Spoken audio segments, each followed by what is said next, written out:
Shalom God's Lovers, apa kabar?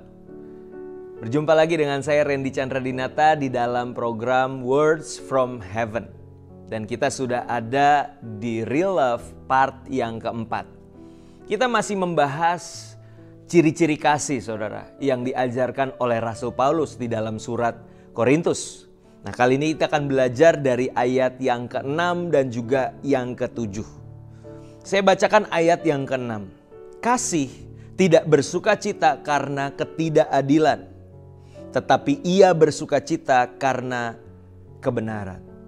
Nah saudara, sebagai orang percaya, sebagai anak Tuhan, seringkali kita terjebak untuk menjadi pribadi yang cenderung pasrah saudara. Ketika kita melihat ketidakadilan yang terjadi kepada orang lain, kepada sesama kita. Kita memilih untuk stay silent. Kita memilih untuk diam saja karena kita berpikir ya udah namanya orang Kristen kan tugasnya berdoa, tugasnya mengasihi, tugasnya mengampuni. Tapi kita lupa juga bahwa panggilan kita sebagai orang percaya adalah untuk menyatakan apa yang benar. Ya, dan kita menyatakan apa yang tidak adil itu. Kita menyuarakan itu tentunya dengan cara-cara yang baik, cara-cara yang penuh kasih, dengan cara-cara yang elegan saudara. Namun kita harus mulai melihat sekeliling dan aware akan kebutuhan orang-orang di sekitar kita. Dan kita mulai terjun ke lapangan saudara. Makanya ada 7 spheres yang harus ditundukkan. Ya, dan saya percaya ada orang-orang Kristen yang dipercaya untuk bergerak di bidang hukum, bergerak di bidang sosial, bergerak di bidang politik dan pemerintahan. Di situ orang-orang Kristen akan dipercaya untuk membuat kebijakan-kebijakan, keputusan-keputusan yang mendatangkan keadilan, atau kita malah justru membuat kebijakan keputusan yang mendatangkan ketidakadilan. Nah disitulah kita menjadi alatnya Tuhan saudara, untuk menyatakan kasih. Ya, kasih tidak bersukacita karena ketidakadilan, ya, tetapi dia berani untuk menyuarakan apa yang benar bagi orang lain. Itu ayat yang ke-6 saudara. Ayat yang ke-7 di situ dikatakan, kasih menutupi segala sesuatu, percaya segala sesuatu, mengharapkan segala sesuatu, sabar menanggung segala sesuatu. Nah saudara, di awal kalimat di situ dikatakan ia menutupi segala sesuatu. Nah pernah nggak saudara ada di momen ketika kita lagi ngumpul sama teman-teman kita, terus ada satu objek, ada satu orang yang lagi diomongin saudara, lagi digibahin. Ya kan, ada satu yang ngomong, tahu nggak lo? si A ternyata orangnya begini gitu ya. Dan kita tergoda untuk ikut menimpali. Oh iya, saya juga punya pengalaman dengan si A. Dia tuh orangnya begini. Tapi karena kita mengasihi orang tersebut, kita memilih untuk tidak tanda kutip kembali mengompori, memanas-manasi keadaan. Tetapi kita memilih untuk stay silent dan biarlah pembicaraan ini tidak berlanjut menjadi pembicaraan yang negatif, saudara.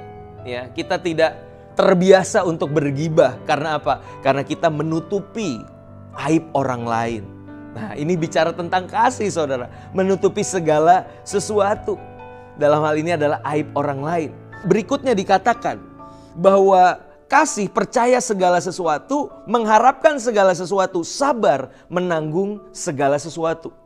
Nah, saudara, saya mau bacakan versi bahasa Indonesia masa kini dan ini sangat powerful, saudara. Dikatakan bahwa kasih mau percaya akan yang terbaik pada setiap orang, saudara.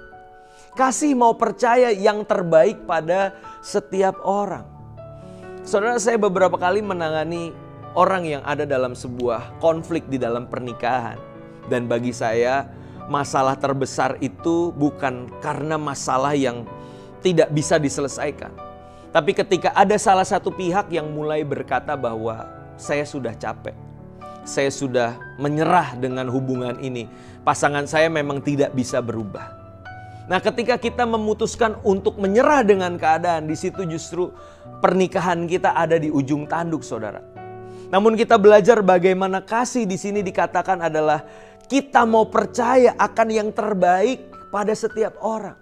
Mungkin pasangan kita belum berubah, saudara. Mungkin pasangan kita belum menunjukkan tanda-tanda ada sesuatu yang baik dalam kehidupannya. Namun kita mau belajar untuk percaya yang terbaik di dalam dirinya. Sama seperti Tuhan memandang kita, Dia memandang the best version of us. Bahkan ketika kita masih di dalam dosa, kita masih jauh dari Dia, namun Dia tetap melihat yang terbaik di dalam diri kita. Dan itulah kasih. Dia percaya akan yang terbaik pada setiap orang.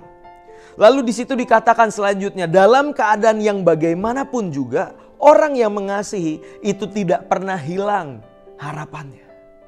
Walaupun situasi, kondisi, keadaan rumah tangga atau sebuah relationship belum juga berubah, kita tidak hilang harap. Kita tetap berharap, kita tidak putus asa. Kita tetap yakin bahwa Tuhan sanggup mengubahkan keadaan.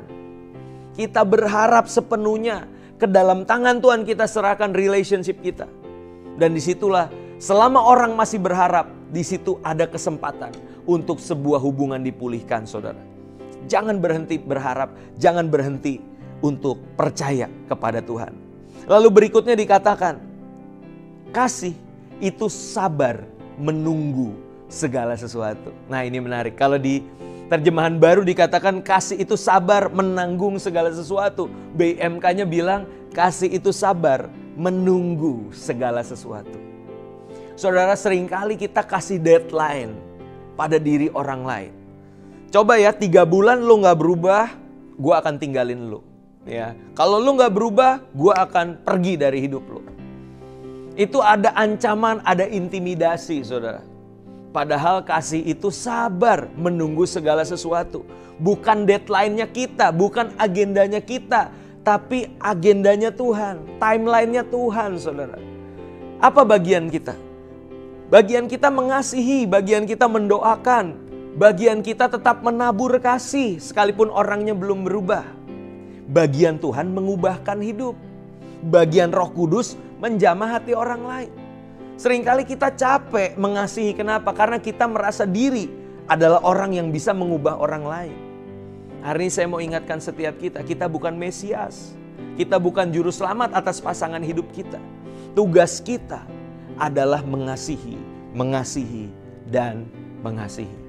Mengubahkan orang itu bagiannya Tuhan, saudara. So, serahkan itu kepada Tuhan. Belajarlah mengasihi dengan tulus. Mari kita berdoa. Bapa dalam surga, kami sungguh mengucap syukur untuk kebenaran firman-Mu yang boleh kami dengar pada kesempatan kali ini ya Tuhan. Kami mau belajar memilih kasih yang tidak bersukacita atas ketidakadilan.